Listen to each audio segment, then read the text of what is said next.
Today we'll talk about why the American Express Delta Reserve card might be one of the most underrated cards out there. Also why for some people, it might be better than the American Express Platinum card. We'll finish off the video with an unboxing of the new card that's made from a decommissioned Boeing 747. Big favor, hit the like button to help with the algorithm. If you know anyone else that might benefit, then share this with them. As a background, this card has had a pretty interesting evolution. Before, it was a $550 annual fee card with no credits.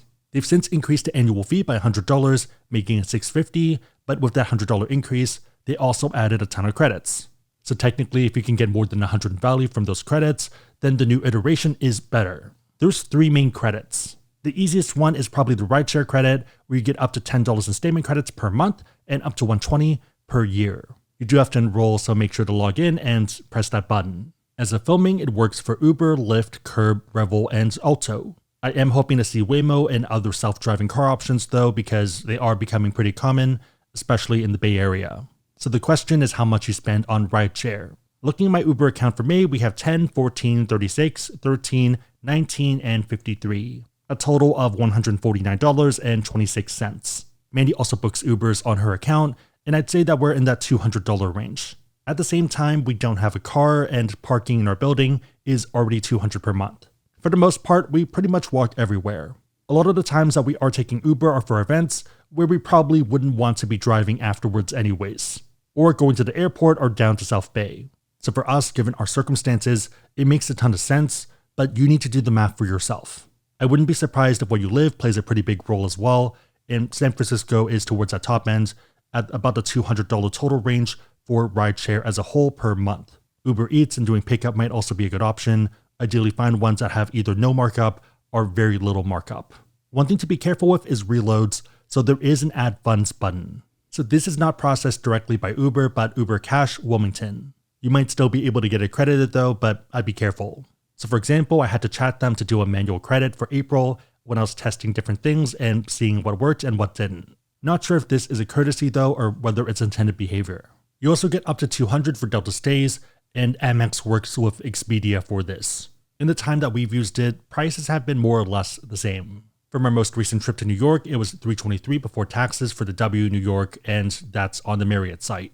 New York hotel tax is 5.875%, and doing the math there, you're looking at about $342 all in. Delta charged $347, so about $5 more. Technically, there is a disadvantage of using this platform because you're not supposed to get your benefits of having elite status, but for whatever reason, they ended up adding it to our account, and it still kind of worked out.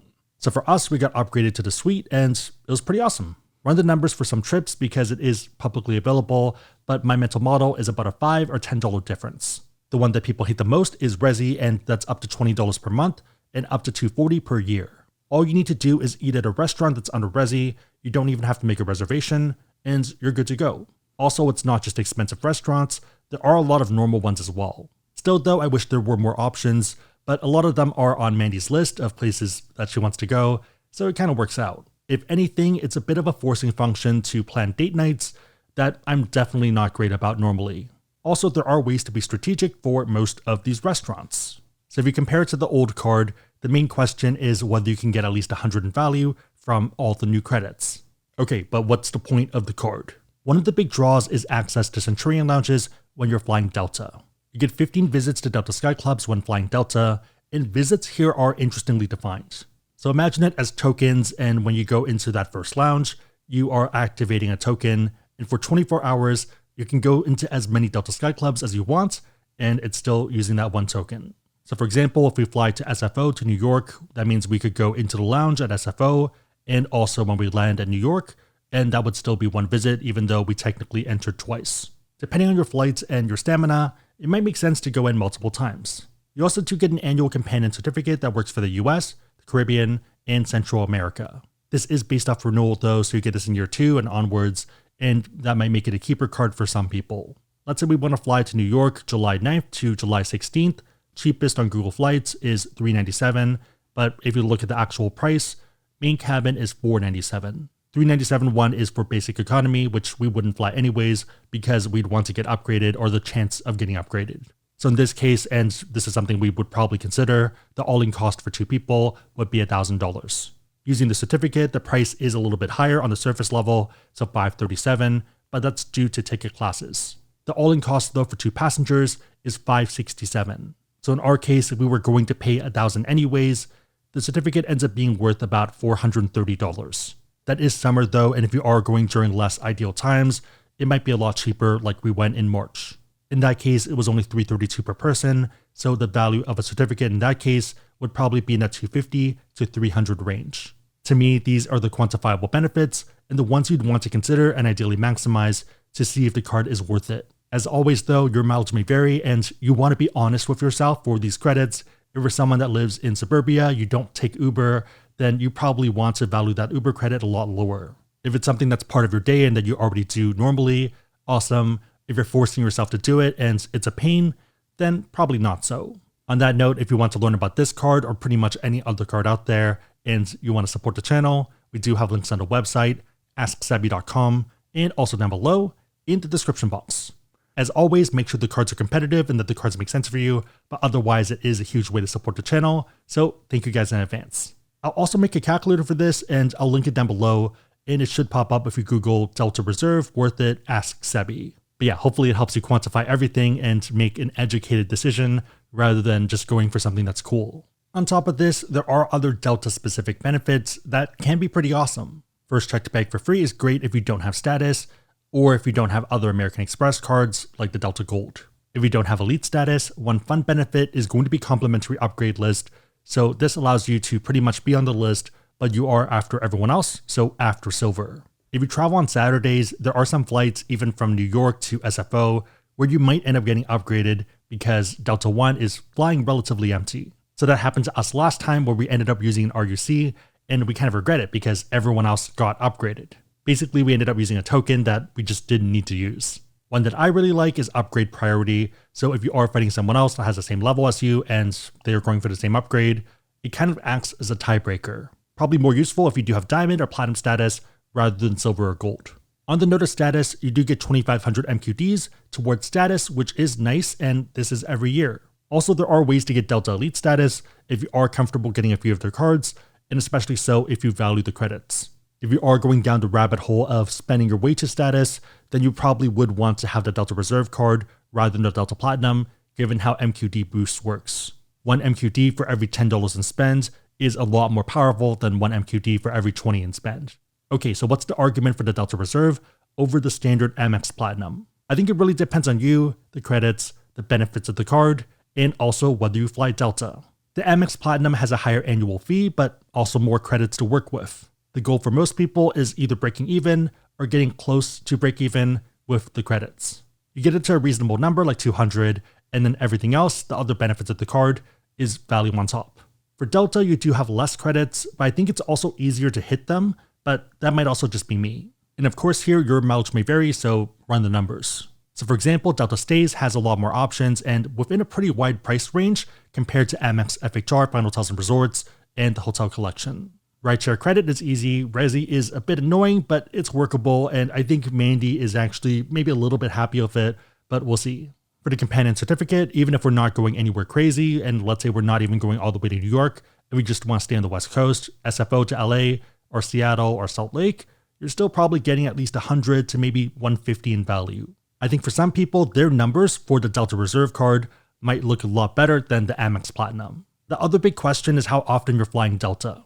So for us, we're either using points for a cool flight, or we're paying and flying Delta.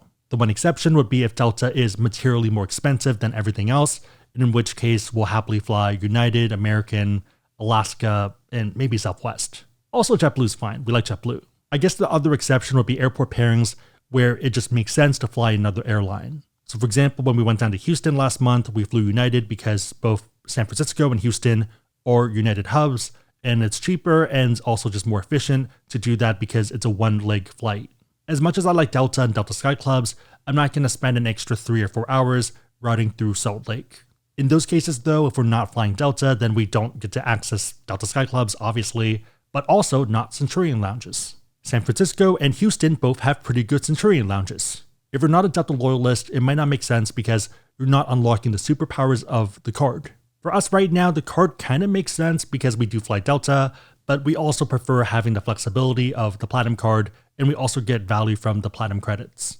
All of this might change if or when we have kids and we're not traveling every month. So for now, I have both the Delta Reserve and Delta Reserve Business. Doing the math for the personal card, $650 annual fee, and up to $120 for rideshare, I value that pretty much fairly at that amount. Up to $200 for Delta Stays is about $190 in my book, and up to $240 for Resi is about $200.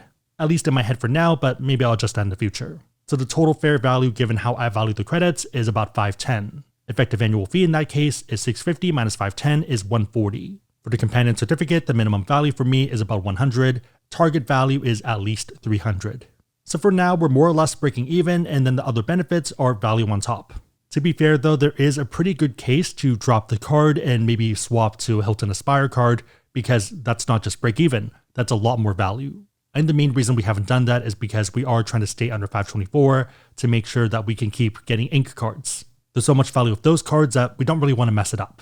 With that said, let's do an unboxing of the 747 cards and why I wanted to make the video in the first place. Reminder that these are available until June 5th, and as of filming on May 28th, it's still an option. Also, if you have the card already, you can log into your account, and there should be a way to request it. That's pretty much what I did since I didn't reapply for the cards. You can keep your card number and everything else, and they just send you a new card. If you request a different design, it is going to come in an express envelope like this, and we have both the Delta Reserve and Delta Reserve Business. Comes in a box like this, so travel the world with the iconic limited edition Boeing 747 card designed in your wallet. So back of it, and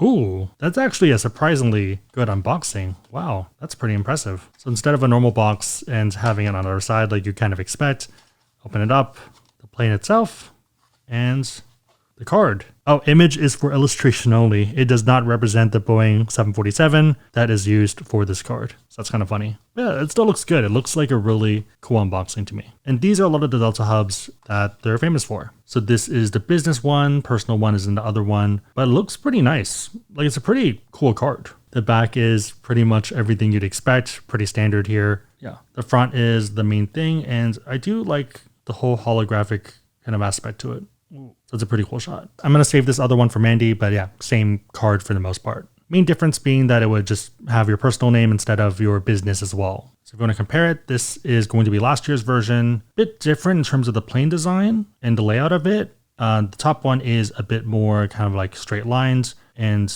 simple. This white one is pretty nice. I'm usually not a fan of like the design of cards, but this is a super nice looking card. In terms of the details, pretty much the same stuff. So when it first flew and also the registration number. So here it kind of is side to side. So the white one is the new limited edition one, and then the black one is last year's version. Also as a bonus, here is the normal version if you prefer purple instead.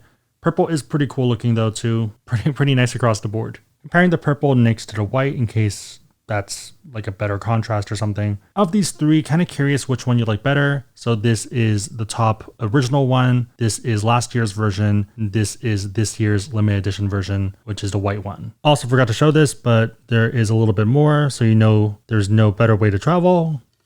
Explanation about the card itself, and then scan to get it activated to confirm it. Pretty much more of the same over here. And if you want to send back the old card for them to dispose of it because it is metal, then that's what this is for. Also pretty cool that everything is tear off and you don't need a knife for the unboxing. Again, if you want to learn about cards, we have links on the website, asksabby.com, and also down below in the description box. If you made it to this point, leave a plane emoji in the comments down below, and I'll try to heart it and also respond. 3 questions: how would you use each of the credits, and also the companion certificate?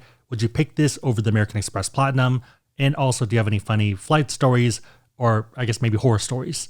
Let me know and everyone else know in the comments down below. Big favor, thumbs up, consider subscribing, but otherwise hope you liked it. See you next time.